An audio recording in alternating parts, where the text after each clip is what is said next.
Welcome to the Published Author Podcast, where we help entrepreneurs learn how to write a book and leverage it to grow their business and make an impact. I'm your host, Josh Steimle. Today, my guest is Eli Schwartz. Eli is a writer, author, and search engine optimization expert and consultant. He has more than 10 years' experience driving successful SEO and growth programs for leading B2B and B2C companies. Eli works with brands such as Shutterstock, Quora, and Zendesk, helping them build and execute global SEO strategies that dramatically increase organic visibility at scale. Eli led the SEO team at SurveyMonkey, building organic search from nearly zero to one of the largest growth drivers at the company. Prior to SurveyMonkey, he led user acquisition at High Gear Media, pushing the company from 500,000 monthly users to over 6 million monthly users in just 3 years. Eli frequently speaks at marketing events across the US, Asia, and Europe, at least before COVID. And he writes columns published on Search Engine Land, Marketing Land, and Search Engine Journal. Eli's book, Product-Led SEO, was released just recently, about a month ago, right? Yeah, on April 27th. All right. Well, anyway, Eli, welcome to the show. Great to be here, Josh, and great to be reconnecting with you. And I'm sure we'll get into how we know each other. Yeah, so Eli and I are friends. We go back to our time in Asia. And let's see, I guess I met you in Singapore. Is that right? Probably at an event or something. Yes, but I think I met you virtually before I moved to Asia. You were referred to me, I can't remember how, by multiple people as Josh lives in Hong Kong, talk to him. So I didn't end up moving to Hong Kong, but it was on my list. I ended up moving to Singapore. But I spent over a year trying to figure out how and where to move in Asia. Got it. And somehow I convinced you not to go to Hong Kong and to go to Singapore instead. That gets into the book story. Cool. Well, before we get into the book story, give us a little more background about your career and your history and how you ended up getting into the SEO world and all that. Go back as far as you want to. You can tell us about your childhood or anything. Actually, I just feel like going even further back than usually I start. My first job ever, my first real job ever, was I worked in the New York Stock Exchange. I had this dream of being Michael Douglas, Wall Street, and getting filthy rich on Wall Street. And I got a job as a runner in the New York Stock Exchange, and which was at the time was sort of like the minor league for getting a real job working for an actual brokerage or bank on the New York Stock Exchange floor. And 6 months later, I did get this job. And it was the most horrific thing I've ever done in my entire life. I got fired after 3 months.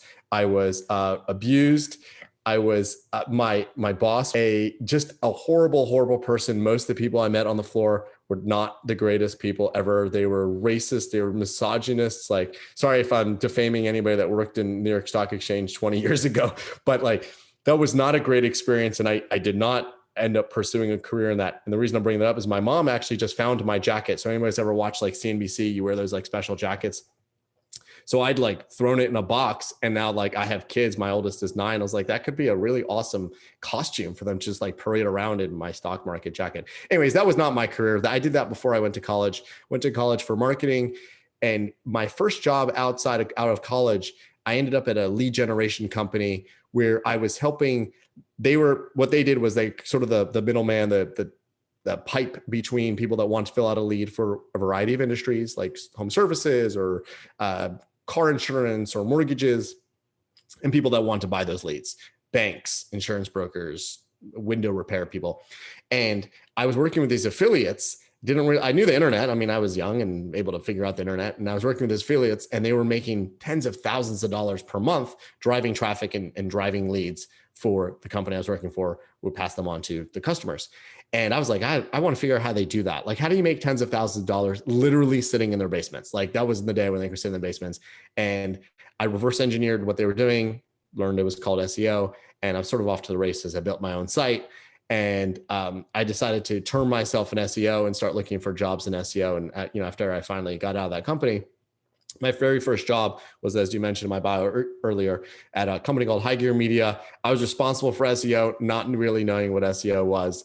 And I learned it. I was able to learn it by learning it hands-on. And I think that is the way anybody should actually learn how to do anything on the internet. You have to like get your hands dirty.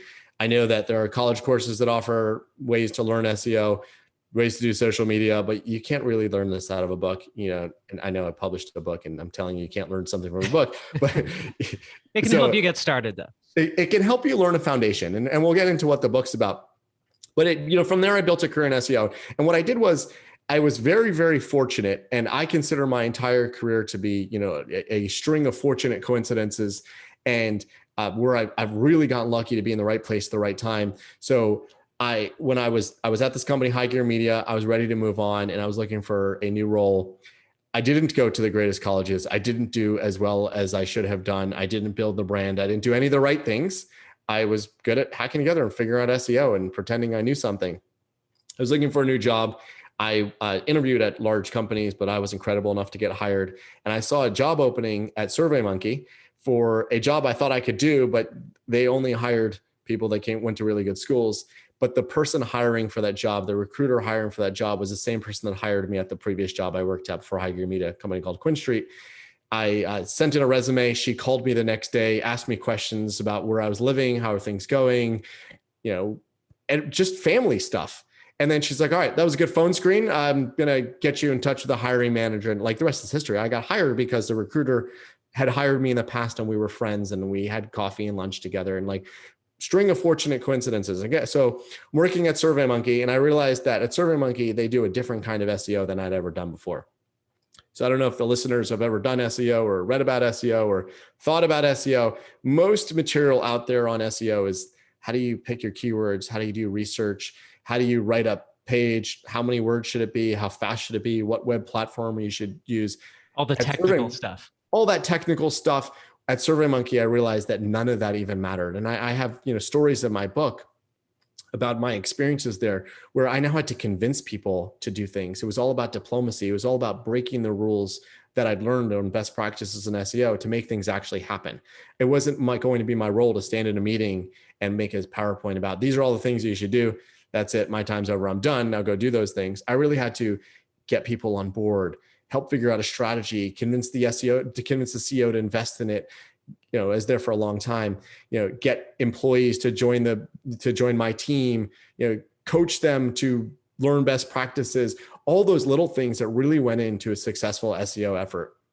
So that's really what the book digs into. The book digs into that, my career, and like how to learn how to get things done, how to think at a higher level, how to be strategic and not really chase the algorithm and chase SEO tactics.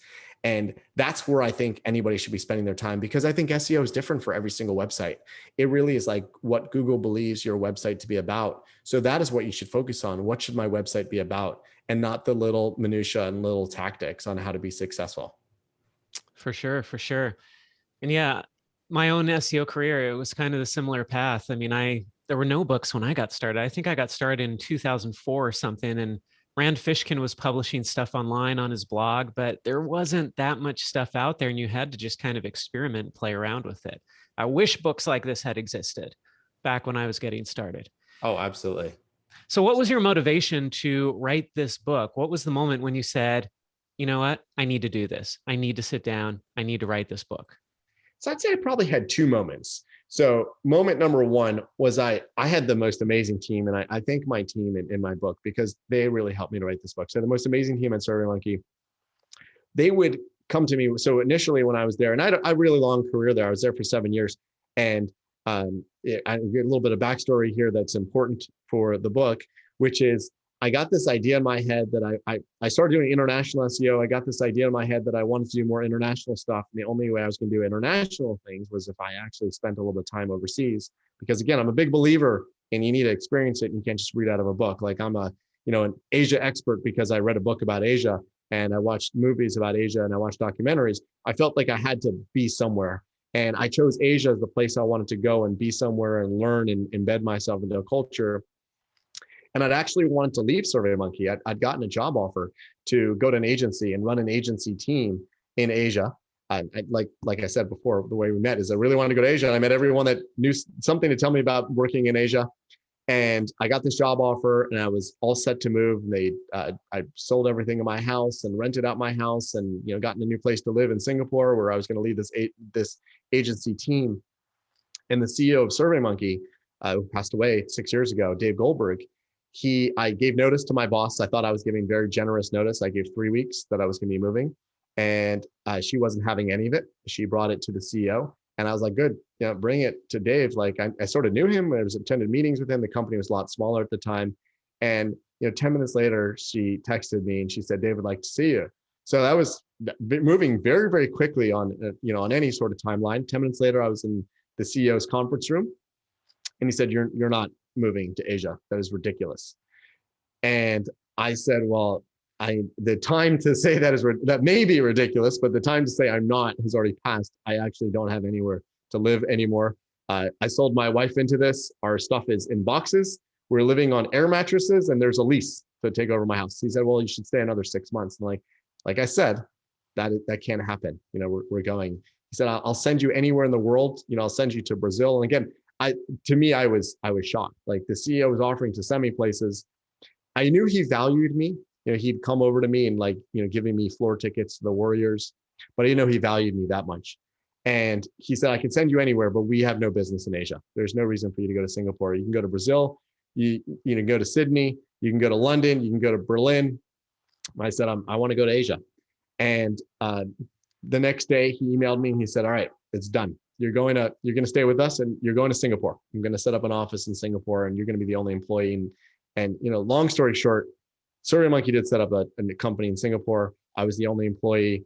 He, as far as job title, he's like, you write it, you write your salary, you do whatever you need to do. And that is, to me, one of the kindest things anyone's ever done in my career. I've dedicated my book to the memory of Dave Goldberg because he empowered me. I was not an entrepreneur. I had a job.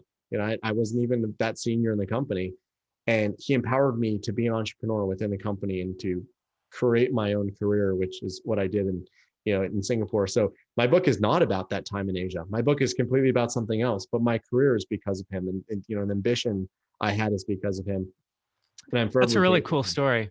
By the way, for those who don't know, Dave Goldberg, who passed away, was the husband of Sheryl Sandberg, who's now the COO of Facebook, who people might know her name a little bit better.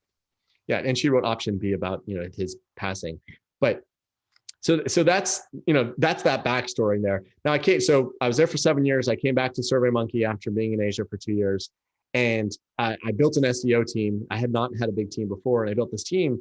And my team were coming to me with some of the challenges that I'd worked on before. They would say, we need to forecast growth, or this person told us that they're not going to do anything for the next 6 months. And we'd sit down and we'd strategize, here's how you're going to get the content team to do this. And here's how you're going to build a forecast when, for anybody that's ever built an SEO forecast, it's not really the most accurate thing, but you're not supposed to preface it hey, I put a bunch of time into this, but it's all fake, right? So I taught them how to do those things. And they said, can you write it down? So I'd write down notes of these things and say, I felt like I should publish it. So that was the first thing that really made me feel like I had something I wanted to share, because it wasn't shared anywhere else. And I wish I had those kinds of things. And the second thing was I published a blog post called Product-Led SEO, which is my approach towards users, but not really an approach toward users, but building products around users. And this blog post just completely took off on LinkedIn. And this was shortly after I'd left SurveyMonkey. And I was like, you know what, there's really something here. I should build all of these ideas around this book. And it was a terrible book. And in this 2-year process, I think it became a book that I don't know if your readers would be willing to read it or your listeners would be willing to read it, but I felt like I would be willing to read it and learn from it. Cool. Great story. So now a 2-year process, right, to get this book written? Yeah. So how did it start? What were some of the challenges you faced while writing it? I faced a lot of challenges. Most of what I'd written were blog posts. And I'd say anybody looking to start a book, blog posts are your chapters. But the challenge I had was telling a compelling story. How do you bring all this together? How do you narrate this? How do you bring color to it? And there's stories in my book about how these things happened and examples that people can learn from. And I worked with some amazing editors that were really able to tie this together. Initially I started this book process. I wanted to get this message out there and build a brand that Eli wrote a book, but then that would have been a bad book. What it turned into was a book on its own, separate from my branding, separate from my career, separate from the consulting I do. It became this message of tied together and something that I feel like I could learn from what I had written. And that's what it ended up being. So the challenges were, I had some ideas, I was writing some guides, but it wasn't a book. To get it from point A to point X, was a lot of work. And that's what took time. And I had thought like, my book is, I want to say 60,000-ish words. You can write, I don't know, 1,000 words a day if you're really diligent, and that's 60 days. Like, that's not a book, right? Like, Right. 1,000 words. That's like a medium-sized article. exactly. Not a big deal. You can do that. You can write 60,000 words in 2 months. Like, that's not, I don't think that's challenging. Making 60,000 coherent words, no wasted words, that's the biggest challenge. Yeah, exactly. That's why we tell people when we're working with students in our courses, you got to come up with that vomit draft first. Just get all the words out there. Don't worry about making it coherent, because that's where the real work comes in. That's the hard part. I'm going through that with one of my books right now, where I've got, I don't know, it's about 200 pages. So it's probably around 60,000 words right now. But now it's like, oh, I swear I said this thing somewhere back in the earlier part, and I need to make that flow. Do I really have to read this entire 200-page manuscript to like see how to fit those parts together? And sometimes, yeah, you do. And that's where it really becomes a bit of a slog. Yeah. I mean, like I said, like I felt like I could learn from my book. I've read it so many times and it became a different book rather than just a string of ideas. Yeah. Well, what's the short definition of product-led SEO? Explain that to us real quick for those who might not know much of anything about SEO other than it's making stuff show up in Google. So in order to understand product-led SEO, it's important to understand the opposite of product-led SEO, which is content-led SEO. So content-led SEO is you take a keyword research tool. There are a lot of them out there. Many of them are cheap. $99 might be an expensive one. $99 a month. And you get some keywords that people are searching for, and you write some content around that, and you call that SEO. You put the keyword in your title and you call that SEO and you publish it. Product-led SEO is really thinking back of, which is, hey, does someone actually go into Google this? If someone Googles it, will they want to click through, and what are they going to experience? What are we creating for them?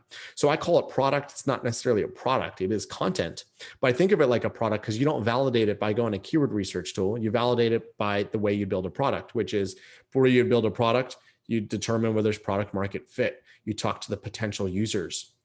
You determine how to structure it. You determine what the resources you need to build it. You determine what the team is like that's going to build it. And it's not just like, hey, here's a keyword, I'm going to write it. And what I mean by like determining all the things about it, which is, I know that I give it a classic example, which I'm living in Texas now. I think many people in Texas will experience this. You see all sorts of weird bugs. So you see a bug and you don't know. Kind of like Asia, right? Yeah, exactly. When you see the bug, you don't know whether it's poisonous or not. And one thing you don't know is you don't know its Latin name, which is what most bugs have, right? So like, I want to know whether it's poisonous. The only thing I know is what it looks like. And for those of you who have never tried this, go describe a bug in Google, and Google's really good at giving you pictures of what you've just described, because this is a common use case. So that's the idea. Is like, okay, I don't even know what the word would be, like a bug expert. I help kill bugs, but more than an exterminator. So you want to build content. What do people want? They want pictures, and they want to know whether it's poisonous. They want to know whether it can be their pet. They don't want a 1,500 word blog post. So that's what I mean by product. Determine what is it that you need to create for that user. So if you're an exterminator, they want to know whether they should hire you or they should kill all the bugs, not whether they can make them pets, or not whether their house is going to fall down, or all those kinds of things. So you determine product market fit, and then you build your SEO strategy. And then when you gather those users because they click on your website, can they fall into whatever your conversion event is? Now, that doesn't have to be you make dollars off them. That could mean they pick up the phone and call you. That could mean they download the app that you've made. That could be they play your game. Whatever it is that you want to happen for any sort of user on your website, that has to happen from SEO. And SEO shouldn't be divorced from this idea of users come to websites, convert into whatever the user funnel is, the way it is in many SEO strategies. SEO has to be part of that. It has to be one acquisition channel of all your other channels. So that, in a nutshell, is product-led SEO. Your SEO is a product. It's not just a keyword. So it's not that you're ignoring keywords. It's just where you're starting from, right? Exactly. You're building something for users. And if all you're thinking is, I'm building something so I get some clicks, that is not valuable. That is just a blog post. And, I was fortunate. I've worked with some amazing companies. I worked with a company. They did some content marketing. They spent $4 million on content marketing. They set up a CMS instance. They hired lots of writers. They never got a single conversion from it because there's interesting articles to read, but this is not a media company. They created a media company out of something they should not have done, which had no parallel to their actual product because someone convinced them they should do content marketing. Yeah, content marketing is not just creating content and hoping it does something. It's, like you said, it's setting up the right funnel, understanding what searcher intent is, what people want, what they're looking for. Absolutely. So now my brain's going because I'm thinking about SEO and having a book out there. Have you thought about this product-led SEO in terms of marketing your book, or how are you using product-led SEO to get the word out there about your book to get meta? I actually don't do any SEO for myself because I have a website. I know we're gonna plug it in the show notes, but now's a relevant time to mention. But my website is elischwartz.co. It's not .com. It's elischwartz.co. The other thing I plug is my LinkedIn, so you can find me on LinkedIn. I don't need to tell you the URL. So I'm a growth advisor. I work with some amazing companies. The companies I work with, they're not Googling SEO and saying, well, Eli's number one, I guess we should just hire him or we should call him. That's not the way it works. So I'm not doing SEO for myself because there's no purpose in that, because that's not the way people are going to find me. I'm going to build out a good website. So when someone hears my name and they search me, they see a good website, or they search me on LinkedIn, they see something credible and want to reach out to me. There's no value in, I need to be number one for international SEO. I have some decent keywords I get traffic on, but all that does for me is people read my blog posts. Like, that is not the channel I necessarily care for people to find me on. The channel I care for people to find me on is Amazon. I want them to find this book. Look on Amazon, you find product-led SEO, read the book, and then decide whether I've built an effective brand. Not find product-led SEO and Google, I don't know, does Eli come up for SEO? And, oh, we can't hire him. This book is worthless, or his website's worthless because he's not number one for SEO. The people that are number one for SEO, they spent time to be number one for SEO, not time to help their clients be number one for what their products are. Good point. So now the book came out a month ago, is that right? Yes. So how's it going so far? I know it's been a short time period, but the response has been amazing. And that is fueling me to think about writing another book. Like, I love putting ideas out there and having people consume them. One thing I haven't done well is blog. And I've never really, spent time on blogging because, you blog and we all blog and it takes a lot of time. But when you write things and people respond to it, engage with it and reach out to you, it encourages you to want to do more of it. Yeah. You get that high and you're like, oh man, if people actually like this and it's actually useful for people, then yeah, I want to give them more of it. Now, who is your ideal audience for the book? Who do you want to be reading it? So I wrote the book mostly to the marketing executive or to the company executive who wants to better understand SEO. And that book did not exist yet. So if you are looking for SEO on Amazon or Barnes & Noble, wherever your favorite book outlet is, you'll find a lot of SEO books, and they're mostly tactical books. And there's, for anybody looking for a tactical book, The Art of SEO. It's a 900-page textbook on SEO. Fantastic book. But no CMO can read that. They don't have time for that. They want their team to read it, but they also want to understand what their team should be doing. And they maybe want to understand who they should hire and how they should think about SEO. That's who my book is for. My book is also for anyone really doing SEO and wanting to know how to better think about challenges. Like, how do you sell it? How do you build a product plan? I think SEO is going to transition, because of many things that have happened, into being more holistic and less tactical. And those kinds of questions are going to come up. I don't know that most SEOs that I've met know how to build a product plan and how to build a long-term plan. They know how to make a content roadmap, which is just a list of things they're going to write. They know how to make a rankings report. They don't know how to necessarily build a forecast that is going to roll up to a leader who is then going to include that into an earnings call. Like, that's something that needs to be learned and needs to be understood. And that's who I've written my book for, someone who wants to think about SEO from a broader context rather than just the tactics. This is a great point, because a lot of people, when they set out to write a book, they say, well, what do I know? I'll write about what I know. And sometimes that's important. And I mean, it is important to know what you're writing about. But if you just write about what you know and you don't think about the audience, you can miss the mark. I mean, somebody who knows how to build houses could write a book about how to build a house, but is that going to help them sell more houses? Because home buyers don't want to know how to build a house. But at the same time, the home builder could write a book about what to look for in a well-built house. That's something that home buyers might be interested in. Same experience, but completely different audiences and completely different angles. And I love that you focused on the CMO marketing director role, because that's what my first book was all about, was trying to gain credibility with that audience so that I could get them to hire my marketing agency. I wasn't going to write a book about SEO for SEO practitioners, because what good would that do my agency? Yeah, yeah, absolutely. And just a tip here for your listeners who are looking to write books. I knew who my audience was. I knew the ideas I already knew, but I didn't know all the things that my audience needed to know. And one thing I do is I'm an avid LinkedIn user. I spend a lot of time on LinkedIn, and I would see things that would become sort of popular as people discuss these ideas. And I would formulate my own opinions and turn that into chapters and turn that into things they need to know. Like there would be debates about, voice SEO. How much does that matter? And I realized that's something that my readers should know. I hadn't really thought about writing before. So I'd write that, and just gathering ideas and figuring out what the gaps are, and then working with my editors and realizing where there was gaps in knowledge. And like I referenced something, but nobody really knew what that was. So I needed to build that out. So how did you ensure that when your ideal audience read your book, that they would then do what you wanted them to do? What did you want them to do after reading your book, and how did you incentivize them to do that? Actually don't need people to do anything. My book is my business card that I have written a book. And I've had many conversations throughout my career with, well, everyone does SEO. How are you different? So now I'm trying to be different by having a book and putting my thoughts out there, rather than I have a blog, or I have 6,000 Twitter followers or something like that. Like that's my point of differentiation. If someone wants to read my book and reach out to me and hear how I could potentially help their company, great. But other than that, my book is existing just to be a book. Now, one of the things I know about my audience is, they're senior leaders. They're not necessarily going to read my book. My book is 200 plus pages.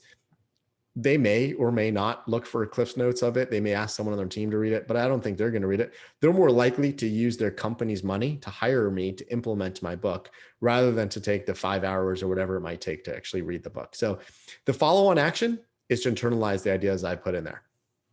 And so a lot of these people, they might not be finding your book first. They're actually finding you first or learning about you, but then they say, oh, and Eli wrote this book. He must know what he's talking about. Let's go hire him. It's that credibility piece. Exactly. The kinds of people that are looking on Amazon for SEO are not going to be looking for my book. The kinds of people looking for SEO on Amazon may be early in their career and they want to learn about SEO. I don't know that my book is necessarily for them. They could read it. I'd love for them to read it.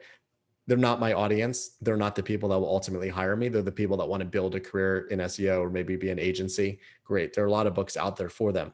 My audience is not looking for SEO on Amazon. They're looking for leadership books on Amazon. They're looking for team building on Amazon. And if they should happen to find my book, that would be fantastic. But yeah, more than likely, they're going to find me first. It's funny because so many authors are hesitant to put too much information in their books, because they say, oh, but if I put it all in the book, then everybody will know my secrets and then they won't want to hire me. And I think your comment goes to this point. Not only will they not want to implement everything themselves from the book, they might not even read the book. They might just see the book and be like, I don't even have time to read it. Let's just hire this guy, bring him in and have him train the team on how to do it. All we need to know is that he has the book and we can check that off, and then we can go hire him.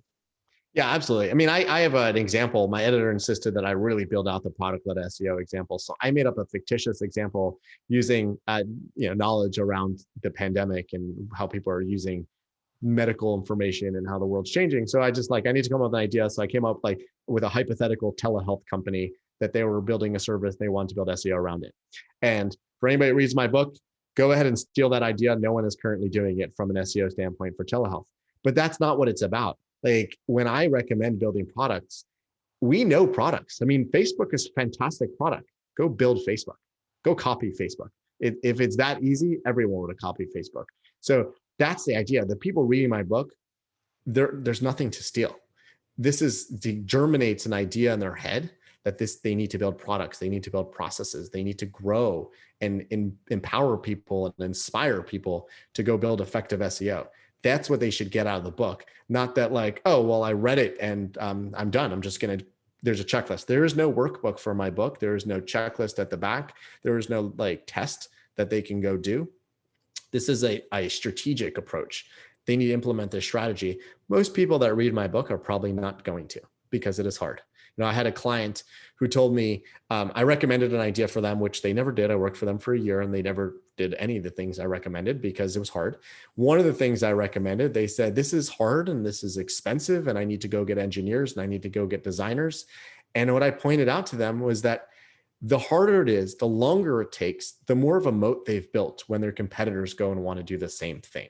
Think about, like, I have examples in my book of the best product-led SEO companies. TripAdvisor, 20 plus years old. Go copy TripAdvisor. Go try to knock them off their perch. Or Zillow, #1 website for home valuations. Everyone can do what they've done. Go take government valuation of houses and put pictures on it, right? But go knock them off that perch. Everyone's now going to be copying them. So find the idea in your space and you're building that. Like, that's what my book is about. I don't really think there's anything anybody can steal.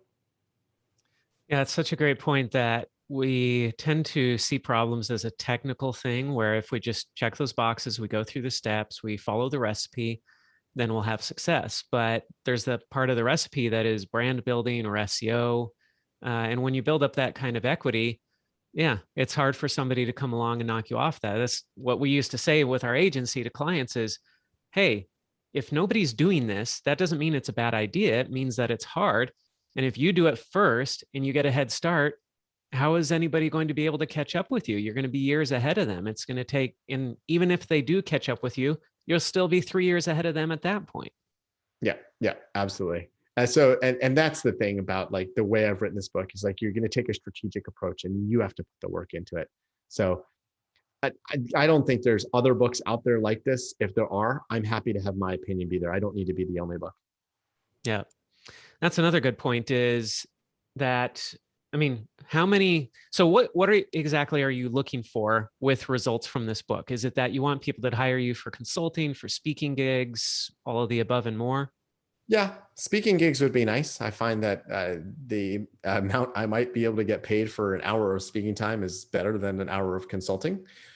I enjoy speaking. If none come from it, that's okay. I mean, when I initially started this book, it was really all about the outcomes for my consulting and for speaking. Now I'm just happy to have a book and have people read it. Yeah. But that's the thing. If you were going for just speaking gigs, if that was your 100% goal, how many gigs do you need to get to totally change your life? I mean, 20, 30 a year or something. You're doing pretty well at that rate. And so the fact that there are other SEO experts out there, or other people might look at this idea and say, hey, I'm going to go do that. I'm going to write a book about that. Who cares? Because you're not trying to get every single speaking gig out there. You're not trying to get every single consulting gig out there. You're just trying to get enough to make you happy.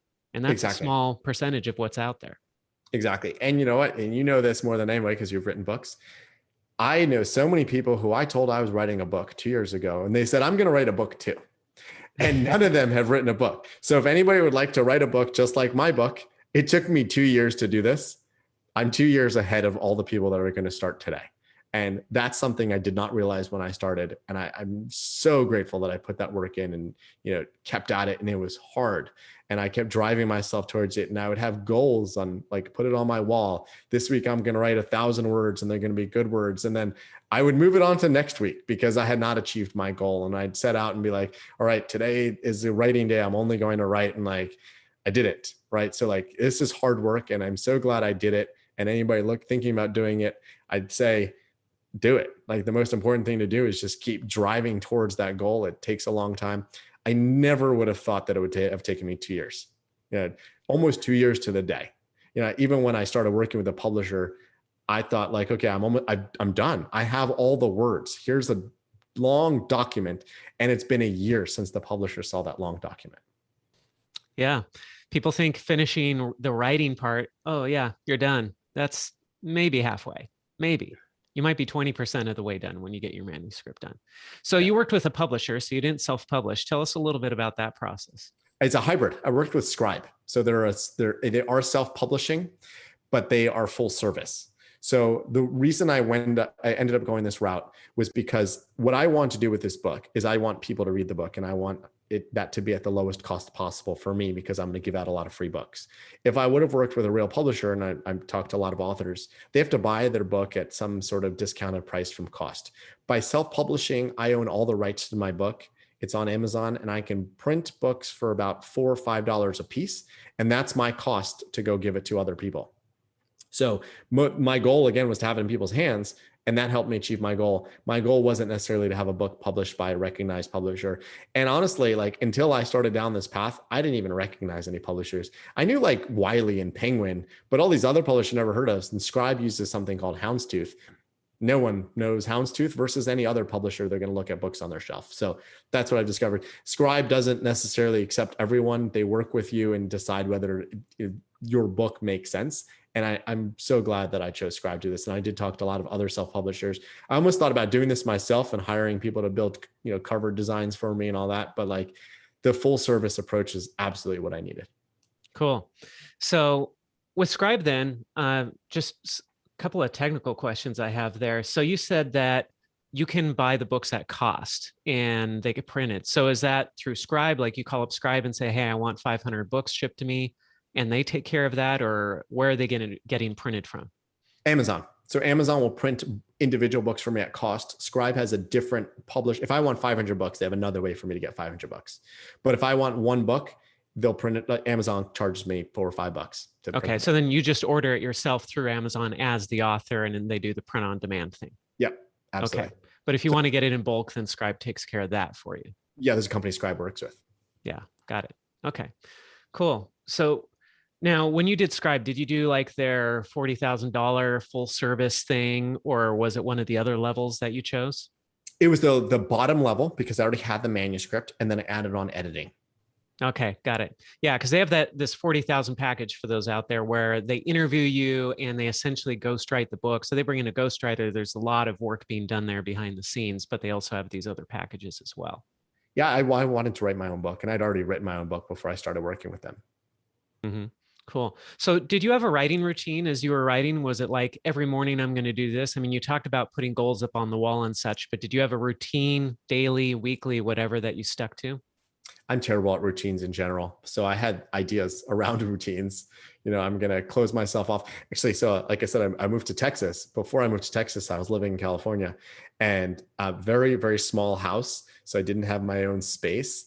And then COVID hit, and that made things even worse. So it was really about finding ways to focus. And, I would decide I was going to be focusing, and then those things didn't happen. So there went all of my routines. So how did you get it done then? Was it just here and there you'd hit a spurt and you're like, all right, the next day I'm going to work really hard on this, and you do that for a day and then? Somewhat. Yeah. And I also I'm consulting with clients, and they owned my time. And writing, I feel like to get a good 2 hours of writing, you need 4 or 5 hours of time. And when I'm, jumping off to call, I can say, oh, I have 2 hours in between calls and I'll go to writing. But no, I had to respond to emails, and then the doorbell rang, and that's not 2 hours of writing. So then I would have different tasks. So while I was editing, I had feedback from the editor, and I'd say, okay, I only have an hour. I'm going to do 30 minutes of editing right now. I'm just going to go and, respond to things. Or sometimes I would say, you know what, I need a story here. I'm going to go take a walk, and I'm going to think about the story I need to do. And then I would just, write down my ideas and turn that into something. So it was a long strung together process. I know some people can be more diligent about writing 1,000 words a day and banging it all out. That's not me, because I wasn't completely focused on it between family and consulting and all the other things that come up. Cool. Well, as we're wrapping things up here, Eli, is there any one piece of advice that you would give to an entrepreneur out there who wants to write a book to grow his or her business? Is there any one tip or a piece of advice that you would give to them? I would say you want to test your ideas with some sort of market. So I'm all about this product-led SEO, and don't just do things because you do things. So test your ideas. So take the idea you have for a book, share it on LinkedIn, share it on Twitter, see if people engage with that. Talk to people about it. See if they say, well, that's very interesting. I'd love to learn more. And then you can start digging in there, and the book will sort of write itself in your head. If all you want to do is your goal is just I want to write a book, I want to string together thousands of words, I would say that's similar to the content marketing I don't like. I'm writing words to write words. So if you want to write a book, make sure that you have a receptive audience, even if that audience is really small. Say I worked with a company, they're focused on facility management in factories. There are not a lot of factories that care for their product, but the people that care for their product really like their product. So whatever you're doing, if it's very narrow, find those narrow people. If they like what your message is, that's who you're focusing on. So don't worry about you needing to have a bestseller or writing about, the Trump years in the White House. Doesn't really matter. If your audience is going to be responsive, then you have a book to write. If they're not going to be responsive to your idea, come up with another idea, but do write. Perfect way to wrap things up. Thanks so much, Eli, for being with us here today. Where can people find out more about you? So I have my website, elischwartz.co, where you can Google me. That is the one term I care to come up first for, is my own name. You can find me on LinkedIn under my name. And I also have a website for the book, productledseo.com, which my friends at Wix were kind enough to build for me. They asked me to test out Wix and see their capabilities around SEO. And I started building a website for my book, and I realized I wasn't that good at building websites, and they were kind enough to help me out and make that look good. So productledseo.com. Cool. Nice partner arrangement there. Yeah. Cool. Great. Thanks so much, Eli, for being with us here on the show today. Absolutely. Thanks, Josh. Good to see you again. If you enjoyed this episode, don't forget to subscribe. And if you want to spread the word, please give us a 5-star rating review and tell your friends to subscribe too. We're available on Apple Podcasts, Spotify, and everywhere else you listen to podcasts. And if you're an entrepreneur interested in writing and publishing a nonfiction book to grow your business and make an impact, visit publishedauthor.com for show notes for this podcast and other free resources.